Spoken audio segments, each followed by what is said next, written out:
well, last time you were auxiliarying it through, so don't try it. Try to take it slow. Don't do big chunks because it'll be freaking. Don't like when you're gonna adjust that. Adjust it like very very low.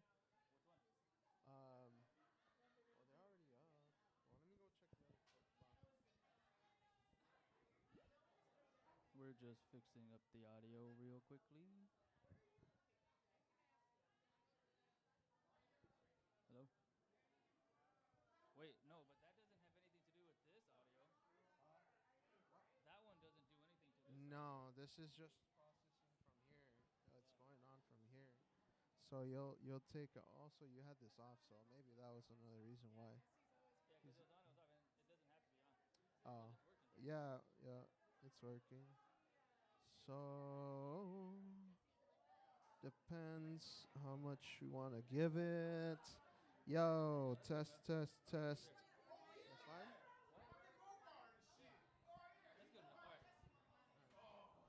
Wait, can you put it over there?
Is it?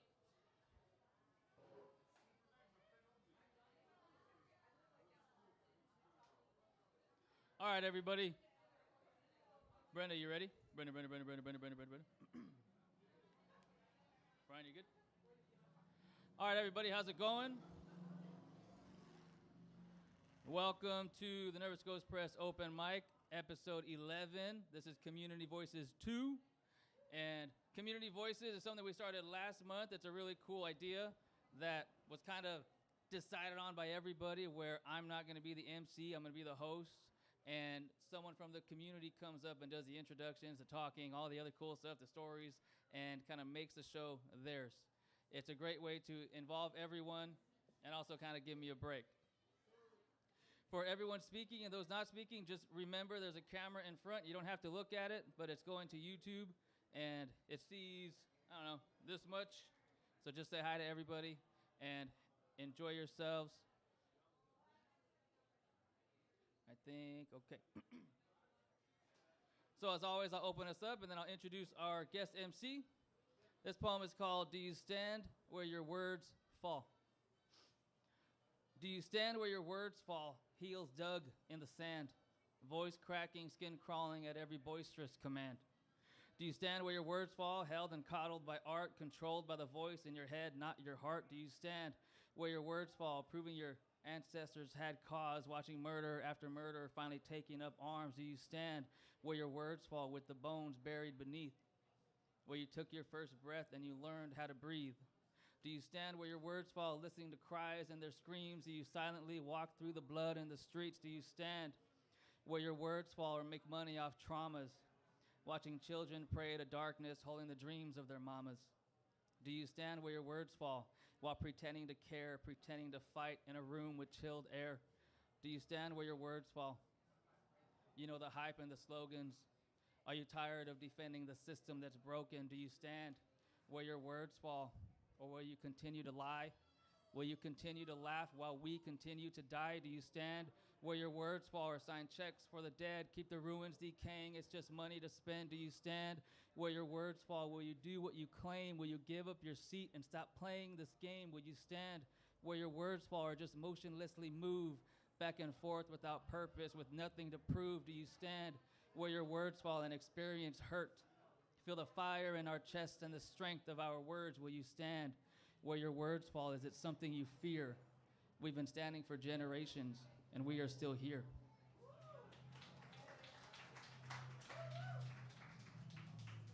All right, so before I introduce our guest MC, I want to share a little, not a story, but just some information, not about this guest MC, because the guest MC gets to introduce themselves, guest MC, right?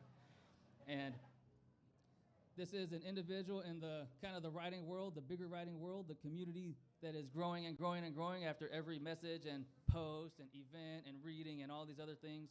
And they've been here over and over and over. There are other faces that are here continuously, and we're growing, and it's a kind of a bigger family, and all of our communities and our extended communities and our smaller communities are just building up, and it's a fantastic way to keep growing. And so I'm honored, and it's my pleasure to introduce Brenda as our guest MC today.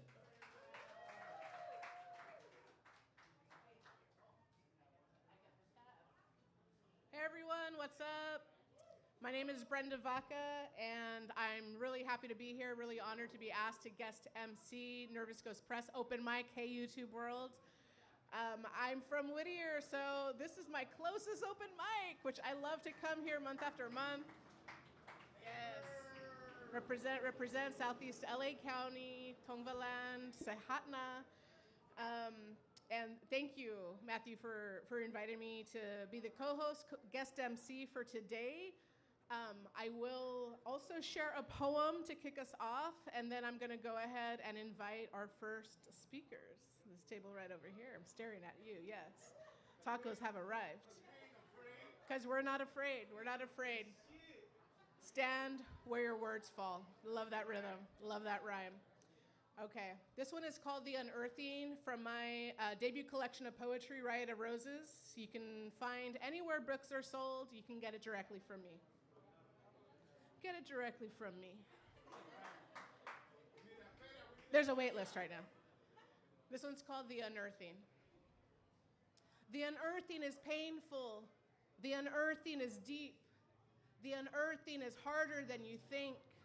Over time, I had sunk. At first, a defense mechanism to keep me safe, or seemingly so, but then it became my greatest woe, to hide, to shrink, to dream big, and then do nothing. But I am something, and I am someone. There is a rising sun in me. My own diosa shakes awake. She flutters her wings, and she throws down her stake. She says, this is your life to live. You can't just keep wandering. It's time to come clean. It's time to unearth this poetic dream. Poem. Thank you, thank you, thank you. However, I heard that. However. Okay, next on the mic, this writer is prolific and outstanding and charismatic. Beautiful debut memoir that I just got today. I left my book over there. You better bring it up and show it to us. Everyone, welcome to the mic, Obed Silva. I can't hear you.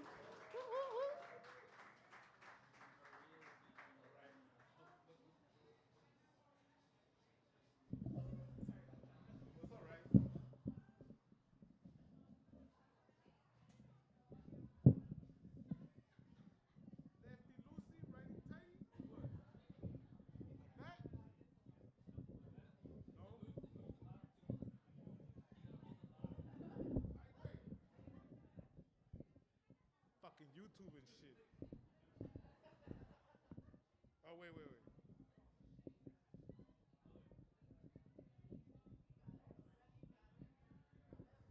Slow and easy is the way I wanna love you tonight. There it is. Can y'all hear me? Ah, well. All right, check it out. Let me see. YouTube, go buy this fucking book. It's amazing. I'm telling you right now. Just like Riot of Roses. It'll change your life. Don't buy that Joel Osteen shit. If you want a real life experience, right here. I'm bullshitting. All right, check it out. I don't usually read from my phone because I think I look like a douchebag, but my laptop was overheating today, so I couldn't even turn it on. So here we go. This poem is untitled. Maybe you guys come up with a title for it. But here it is. I awoke one morning and I said, I want to be a cholo. Like I really said that shit out loud. And like that shit really happened. I mean, the cholos of the 80s and 90s were a cool breed. Not like these skinny jean wearing motherfuckers. They had character and style and sadness, like romance. Like a boy showing up to his first date with a single long stem black rose and saying, Primero muertos. And she taking the rose with her tattooed hand and breaking out in laughter after poking herself with one of its thorns and bleeding and sucking the blue blood through her cherry red lips, her thick curled eyelashes flittering like colibri wings. She's in love with El Negro. That's me in this skin, dark like an empty alley after sunset. And I move leisurely like a tired dragon, dispelled, disillusioned, disappointed in a shattered body that wants to die every fucking day. But check this, nothing really makes sense. Question yourself and tell me you are perfect. No fucking way. Time to break, to come to our knees and say, I rise like a dandelion in sparkling sand, growing to prove a point. Cholo or not, I'm still my mother's son, my mother's dream, el sueño de mi madre. I was born that and then some.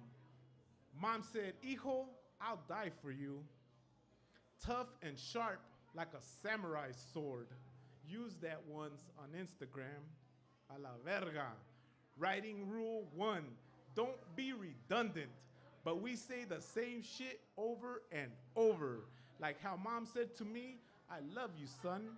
And I said to her, maybe tomorrow. This is how cruelty grows like cancer, gradually, then faster. Girls hurt like boys. We hurt each other like humans.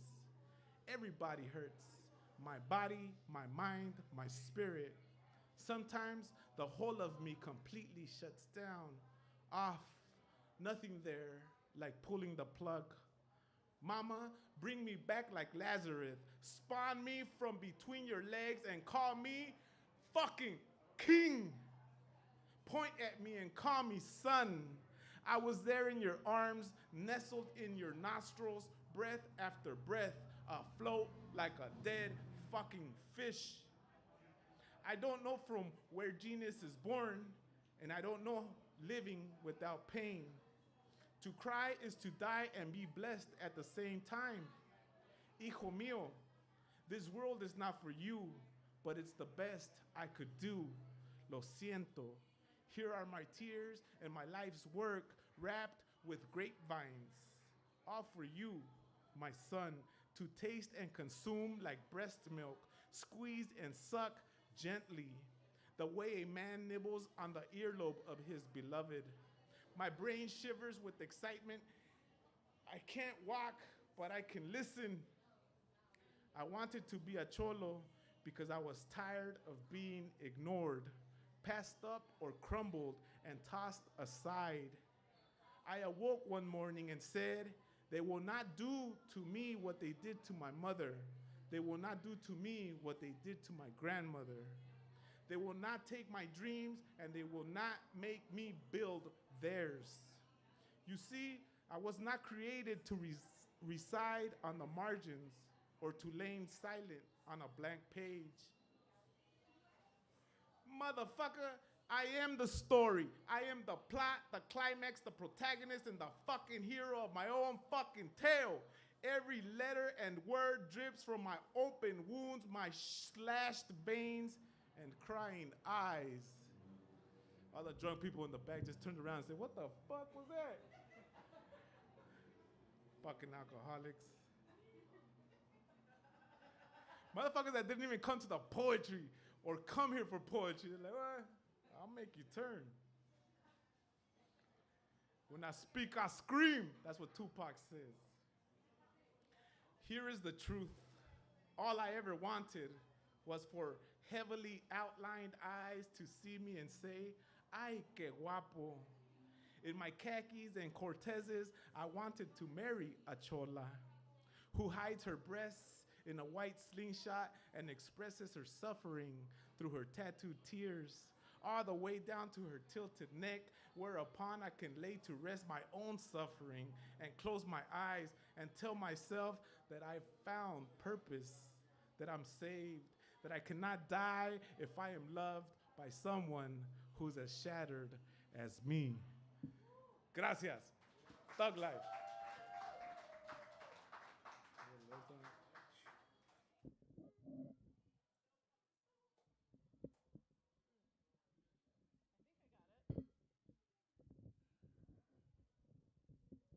Heavily lined eyes. Ooh, that line. Do I got it? I didn't have it. Huh. In the opposite direction. It doesn't make sense.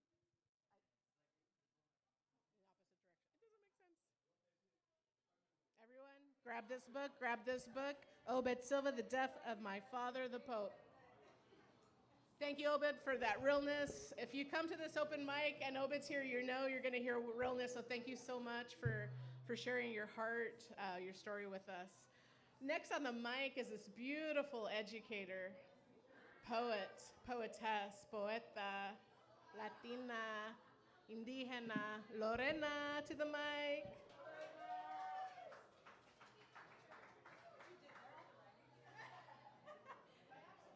All right, cool. All right, so this first piece, it's actually inspired by Jeffrey Martin, who's a local poet. His poem, Inner Child, inspired this. What would I say to my inner child? One day you will be free. I will have created our own home, one that serves our needs and brings us happiness. It may be hard to imagine, but you won't need to run far to create it, because we'll do the work to discover that you carry everything you need within you. You will be your own savior.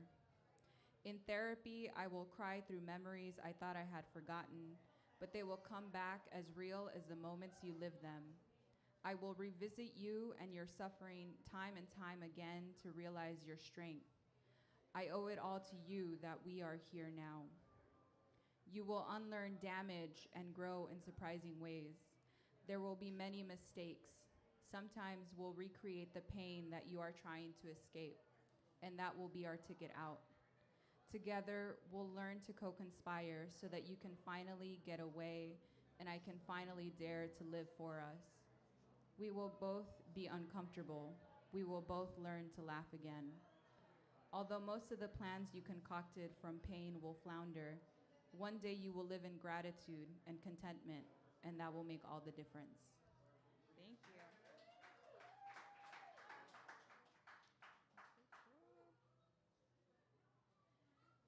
And then I have a couple other pieces. These are both actually coming out in the next issue of Milestone, coming out in the fall. So I remember going to museums growing up and always seeing a lot of like European stuff, landscapes and like homes. Nothing I recognized, nothing that reflected me. So I thought of looking at European masterpieces and recreating them from like memories of my childhood. So these selections are titled Reimagining European Masterpieces as Scenes from El Monte, California, circa 1990 to 1999. The first one is Leonardo da Vinci's The Last Supper. A metal folding table whose rusty legs you spot below the red plastic table cover your mom bought from the 99-cent store, and that your tia Letty's nails have scratched a bumpy line at the edge while she was helping set up. The full sheet 101 Dalmatians themed cake is the centerpiece, and your cousin Henry struts past, jabs his finger at the icing, quickly licking the sugar, and without skipping a beat, your tia Carmelita, his mom, reaches over, slaps him and yells, "Deja eso en paz y vete a jugar." Your abuelita Rafaelita, who is holding your youngest cousin Cesar on her lap, watches the whole cake scene and cackles. The sound scares the baby, who was moments earlier pulling at her matching earrings and necklace, but has now reached over to the empty white plastic chair beside them, mesmerized by the blotches of dried paint on its armrest from that time you used it to help your parents paint the house. The brush, heavy with paint, was too hard to lift without making a mess with your 8-year-old strength. At the corner of the table, your ma and tias convene, chattering away about los niños que la ropa ya no les cabe, necesitan zapatos nuevos tan pronto, quienes nunca hacen caso, esos malcriados, y los maridos que dejan todo a medias y nomás dejan ahí su cochinero para que yo lo recoge. At the other end of the table, and in a semicircle, your pa and tío stand side by side, in various combinations of jeans, slacks, buttoned up and collared shirts chosen by their wives, each holding a cerveza from the plastic hieleras that never seem to empty during these children's birthday parties. Fútbol y el trabajo, the main topics of sparse conversation here. So that was that. And then this last one is based off of Eugene Delacroix's Liberty Leading the People. The throng of chiquillos crawling on knees, throwing themselves flat to the ground, stepping over curved backs, hands darting from above, eyes nervously scanning the floor, until your tío or your cousin, but never you, raises the pointed, glistening leg of the piñata, overflowing with tamarindos, fresas, mazapanes, y caramelos. All the candies picked except the fresa that lays unwrapped on the concrete, and the mazapan someone stepped into a beige dust that is now settling into the rich black soil. Thank you.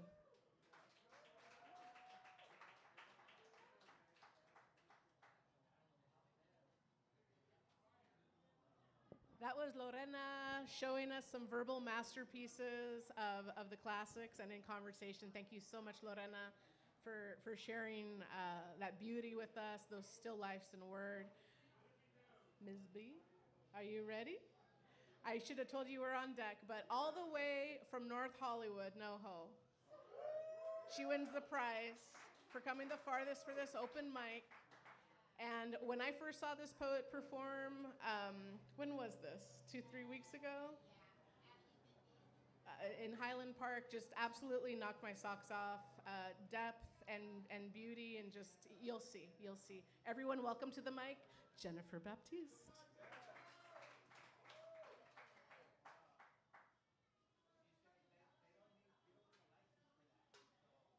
Hey, everybody. Glad to be here. Hey, you too. Alrighty, so this first poem I'm going to share was inspired by a hot date I had. And yes, and you know when the dates are good, you gotta put some words on it, so I had to make a poem. So this poem is called Cold Hands, Warm Heart. We walk through the park by the man-made lake, where the white birds bathe in murky waters of moonlight and lovers occupy bench after bench. My arm brushes his and I say, I guess couples come here all the time. A slight breeze breaks through the calm of the night air and his warm hand comforts mine, but only for a little while. We stop at a stone bench Away from the white birds that bathe in murky waters, we sit. Now we are the lovers. We talk of each other, ambitions to be obtained, and past affairs that are far away and soon to be forgotten. He compliments my beauty and tries not to stare into my eyes, but still, I catch him from time to time. The slight breeze comes more and more now, and he grabs my hands and says, "Cold hands, warm heart." I smile and we rise to walk again, cross railroad tracks where the sidewalk turns to cobblestone, away from the lovers on benches and white birds that bathe. Yeah.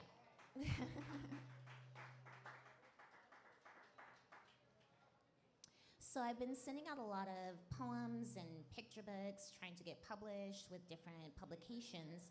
And I'm always surprised by what people like. And they always kind of pick like my weird poems or like my sad poems. And I'm like, these bitches are gonna think I'm just like crazy and depressed. And I want them to pick like my nice sweet stuff. So I just got inspired to write a poem about, what really draws us to the written word. So I came up with this. The title of this piece is called Written Works. Why do we gravitate to the bad stories? The broken, battered parts, the bruised egos and lonely nights, the dark humor and weird kinks, the vulnerable pieces of souls scattered across the page like water droplets after a storm. Maybe we're drawn to the testimonies that we've overcome, the obstacles learned, and overall results showing strength and resilience, or lack thereof. Perfectly encapsulated in the written word, we gravitate towards hidden desires, unfailing courage, shattering experiences, sparking wisdom, with wounds that reflect our own. Wounds carefully laid out in stories with words that say, "Hey, I see myself in you too."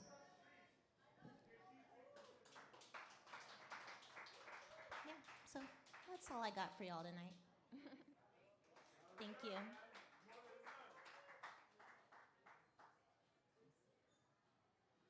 That was Miss B.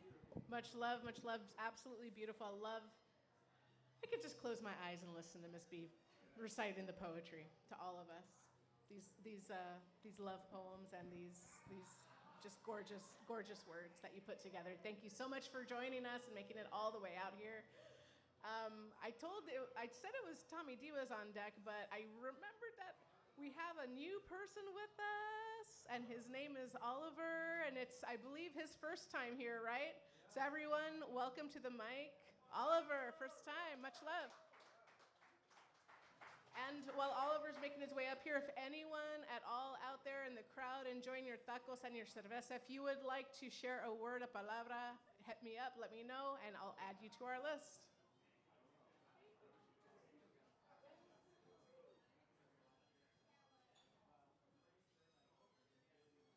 Disastrous dog in the night, barking, larking, blarking away its throat to gloat. Oh, please float way away. The moon's dark side crevices crack, rattle, break at its bark, lark, blarking. The little bitch caught crank in his fucking teeth.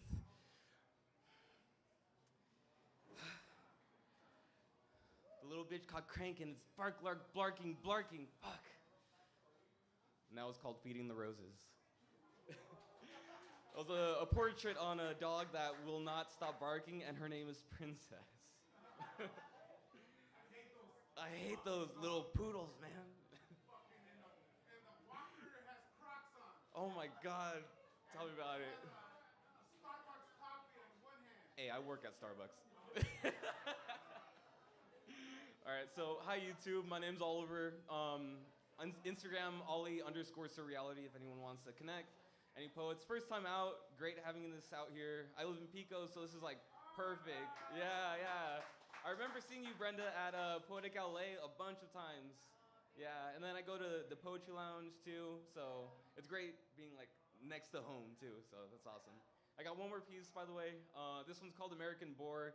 I wrote it in like 10 minutes. The only rule was just lyrical all the way through. We're prisoned, enlisted to get the misfits of this fit on kill lists of wish lists to piss shit and visions of incense. Delicious, so delicious. We panic in frantic antics with ants and pants and plants. Power plants on concrete stems. Dying stems with rooster hens, enclosed in wire pens that write ballad hymns of war money and sins without honey within. The mass of bottom class can't stand sand tans and sweat glands. Bunnies bump stained, cocaine and red ink rains on the people's pains as plenty lanes with insane drivers and riders, hijackers and doppelgangers put us in danger. Bobbleheads arrest dope heads, hope led to dreams dead, puppet strings held by the feds while Skid Row goes without being fed. We all know the hoe, the whore, the American bore before, and still the whore fucks us back. Thank you guys. Thank you again for everyone.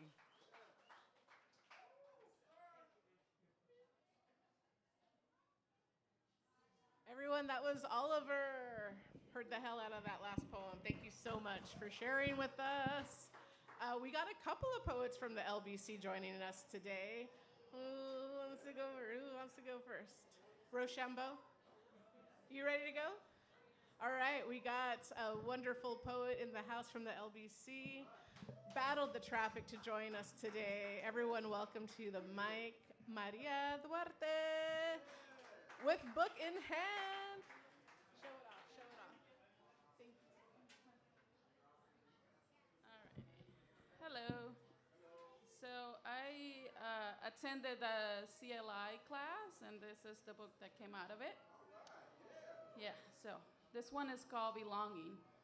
I am an alien, not an immigrant from here in Mexico, but an alien coming to herself, growing to be who I am, influenced by two countries, two traditions, two different styles of living. An alien welcome everywhere, but unsure where to belong to, where to call home, where to settle. I am not myself because I cannot be described in a certain label. I am Mexican with American roots, with Spanish, Aztec, and Portuguese ancestry. So where do I belong? Here, there, over there, across the border, across the river, across the continent? Thank you. And then the next one, The Harbor Under the Sun.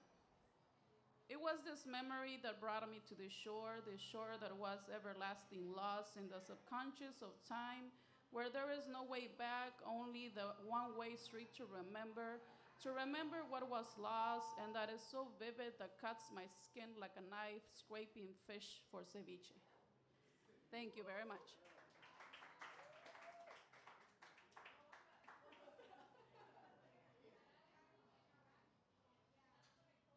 I was ready for more. I was ready for more because when you see someone with their book in hand, you're like, I'm ready to keep reading.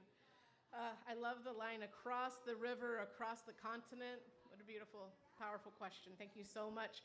Next on the mic is a poet who I consider a teacher, a mentor, also in the CLI program. Just an incredibly powerful poet, part of Never Speak Long Beach. Please welcome to the mic my teacher of poetry, Tommy D. Tommy Domino in the house. Woo.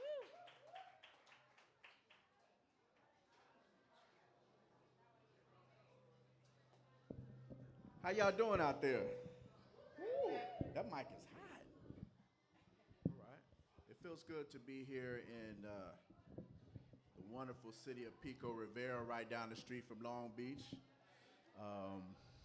Let me see. What do we want to do? Okay.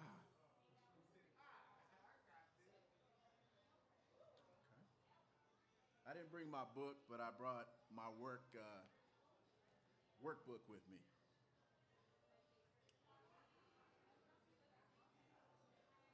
I want my tacos made with oxtails.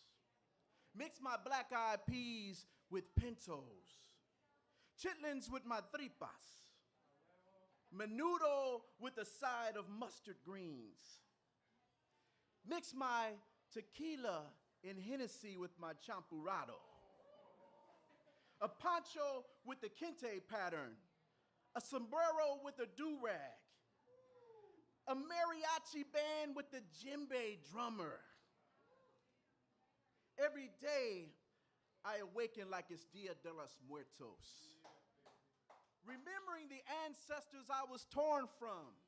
Olmecs unite us, pyramids provide the clues of the kinship that we once shared. Before barrios and projects, filarios and texts, Blaxican, dark brown skin, frijole and yams folks. People of the sun, Aztec, Zulu, Zulu Aztecs. Amor means love. More means black. Let us amor humanos and indugus like we do 6'4" Chevys rolling down Whittier and Crenshaw Boulevard, bumping Roger and Zapp. Marvin, Vicente Funk, Suavemente grooves. We from the soil, mud and martyr compadres, blacks and Mexican blended. Martin, Caesar, Luther, Chavez, kings. Together we mix up things. We've always been uno. We always been emoja. One family, one tribe. I haven't done that piece in a long time. So let me see. Okay. All right. I don't have much but a crock pot and dreams. But my dreams, they're gargantuan. They're the nucleus to the beans reaching the 13th heavens. It's that 7 you need on the dice table when all chips are pushed to the center. It's the sinner's prayer on a dark, foggy road trying to get that motor to turn. It's that burn between the pen and the finger. It's the spirit that lingers over my left shoulder, urging me to remember from where I come and to always fan the flame of my inner child. See, I'm not here for fame, but impact. To vibrate and give back. These dreams are the cracks in the pavement that had the audacity to make way for the rose or dandelion or any life force, pushing through to break through, standing before the rising sun. I am the sum of all that has come before me. Caroline Randall Williams laid out a truth too factual. She says, my body is a Confederate monument, so you can tear down those statues. This skin is a living document. A living document. See, sometimes I may doubt myself, but never the poetry, because I seen seedlings sprout from gravel. One day, they will lay me to sleep and my thoughts will travel beyond outer space. These are not merely dreams, but these are prayers manifested by my ancestors' faith. Thank you.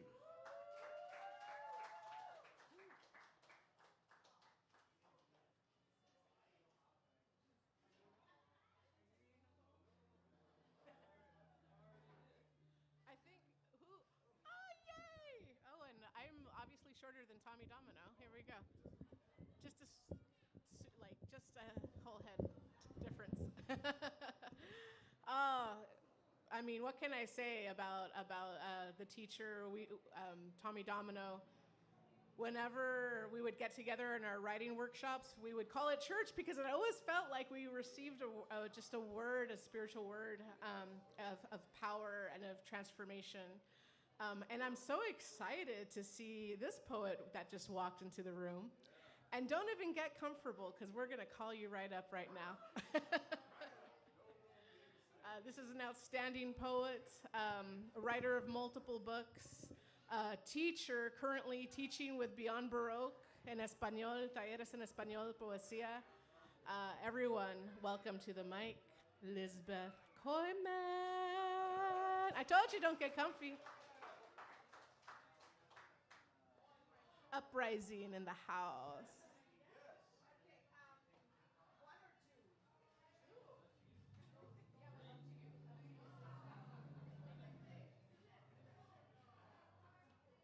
I'm sorry, I just walked in. I was gonna check out the room, and all of a sudden I'm here in front of the mic. Hi, everybody out there. My name is Lisbeth Koyman. Asphalt people. I'm still working on this poem, by the way. So, 1. Los Angeles doesn't spare a chance to see the spectacle. Asphalt people. Darkened skins with grime and abandonment, swollen ankles, oozing despair. Eyes lost in the misery of this urban horror. 66,000 faces of displacement, couch surfing or gym memberships to personal hygiene. Ghost of meth and nocturnal rapes run naked on San Pedro and 17th. Twin Towers Asylum. Like refugees in South American Andes, asphalt people push their shopping carts loaded with disappointments and helplessness. Only there are no border crossings into hope.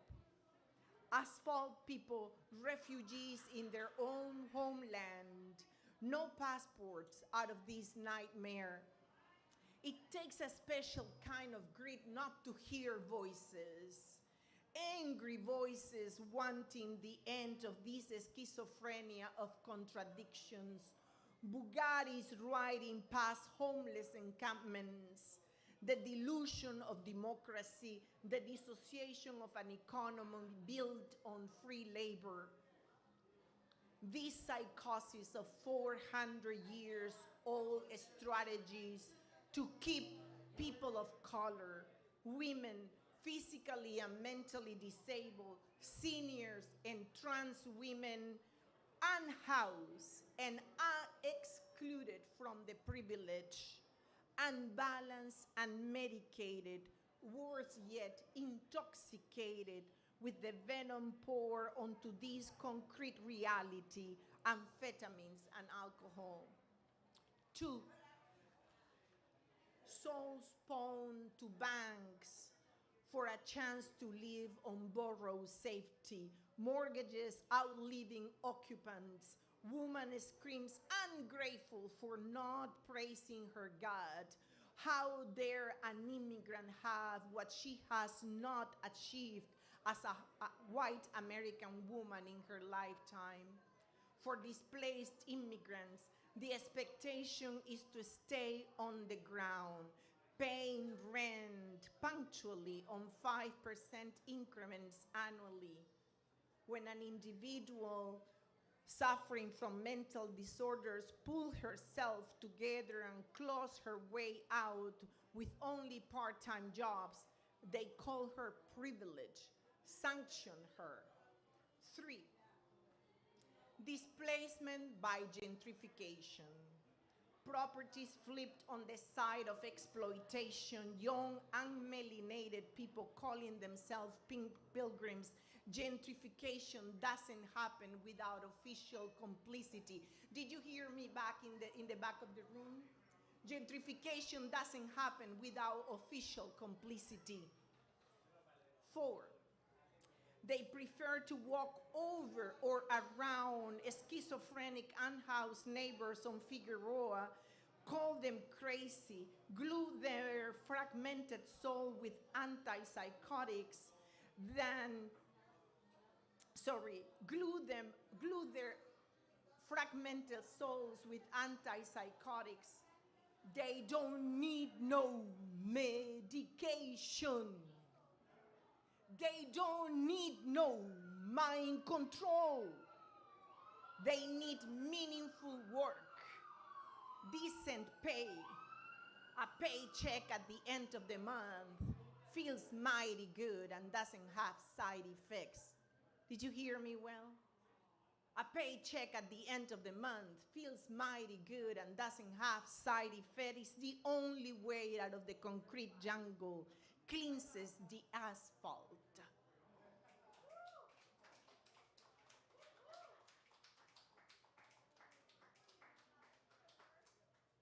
I have not had the misfortune of being homeless on the street, but I couch surfed for a while in my life.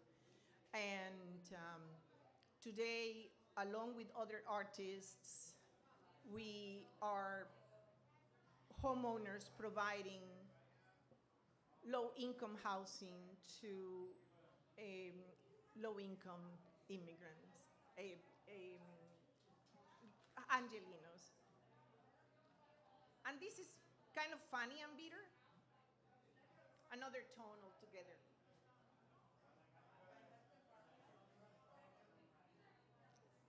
The swine never asks for pearls. And it starts with an epigraph from the Bible. Do not throw your pearls before swine. Matthew 7:6. But did the swine ask for pearls? But didn't the swine tell you it didn't like pearls? Didn't the swine say it never wore pearls? Didn't the swine tell you to keep your pearls to yourself? Didn't the swine insist that the swine doesn't wear pearls? And after all, did you offer the swine pearls that have been pried from tight-closed oysters, an animal that makes every effort to keep her pearls to herself? Did you offer culture pearls instead? The ones that destroy salt water and the oyster's natural habitat? Or did you offer the swine fake pearls, the cheap type? Why do you take offense when the swine is not grateful for pearls pried or fake? How a book that was written by pedophile, misogynistic monks in the Dark Ages refers to pearls in the first place, when pearls were status symbols since 420 before Christ, and that book is supposed to encourage humbleness? Why does this passive-aggressive passage invoke arrogance? Because, as far as I know, the swine never asked for pearls, doesn't care for pearls, doesn't need pearls to clutch, because the swine loves its filth and is honest about it. Because after all, culture pearls affect the world's oyster population, and fake pearls are cheap, nothing to brag about. And now that I think of it, did you throw pride culture or fake pearls before swine for a chance to exert moral superiority? And how did that work out for you?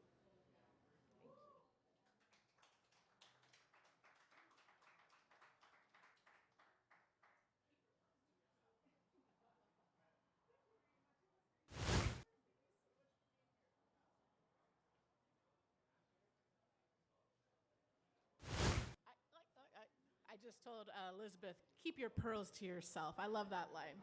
That was my favorite line. And what the heck? What a great statement. And what a great question. Did the swine want pearls? No. Loving the filth. Loving the filth. Is anyone out there want to share a word, be it a poem, maybe it's a song, maybe it's a little stand-up? I just want to do one last call before we close out. Anyone? Okay. We have someone. Come on up. I'll ask you to introduce yourself, and thank you. Welcome. Hi, my name's Evan. Today was my last day of a very corporate job, and I was told to commemorate it. So, with a little liquid courage, here I am. Foreshocks are rattling within me. There is a haunting hum that echoes between the rafters of my ribcage, warning the canary heart that flutters wildly in this panic. Is this excitement? Feathers tickle, but this signal is indistinct. Tremors trigger. My typography, new, recovered from an uncontrolled burn, feral file ran through me, the valleys of what was once a discovered homestead, stronger when torched. A blaze cast the negative of a raven, of racing spilled ink. Smoke signals billow, charcoal still dusts the path of my throat, but I am louder now, somehow. Stronger, but still vulnerable. Nonetheless, faults run deep, burn and ache within short, rapid breath. Mantle, buckling, molten magma, threatening to spill over. This sleeping volcano never exploded, spewed the wrath of 1,000 cuts. Are wounds actually sealed, healed? Is this all superficial confidence? At night, his fingers trace the contours of every peaks, every crest, tracing the trigger lines absent, abandoned from mine, to this danger that is my prayer, mapping his way through the mound flank path. The embankment pulls him down lower, a sweet honey floral citrus seasoned stream. His fingers discover a new paradise. Is this me? Is this all superficial confidence? Is this a fruitful land? Does it cry out in a native tongue? Conquer me, cultivate me, nurture me, hunt, gather me. Thank you.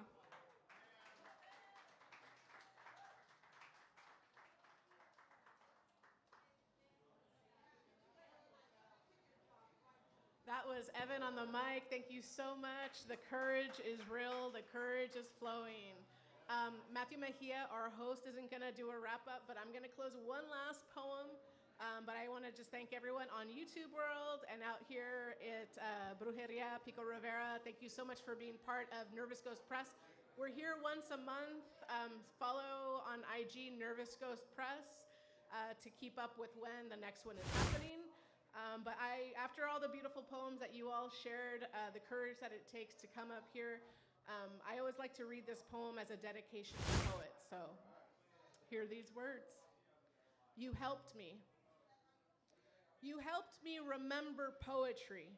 You helped me gather my hatchlings, which grew cold in the elements. You helped me pull them out from under the dresser in the garage, from under the romero, tucked deep into the bird of paradise. You helped me dig them out of the earwig defended oregano, deep in the overgrown grass, alongside the callas that grow in the shade of mommy's tall red rose tree near papi's manzano. You helped me.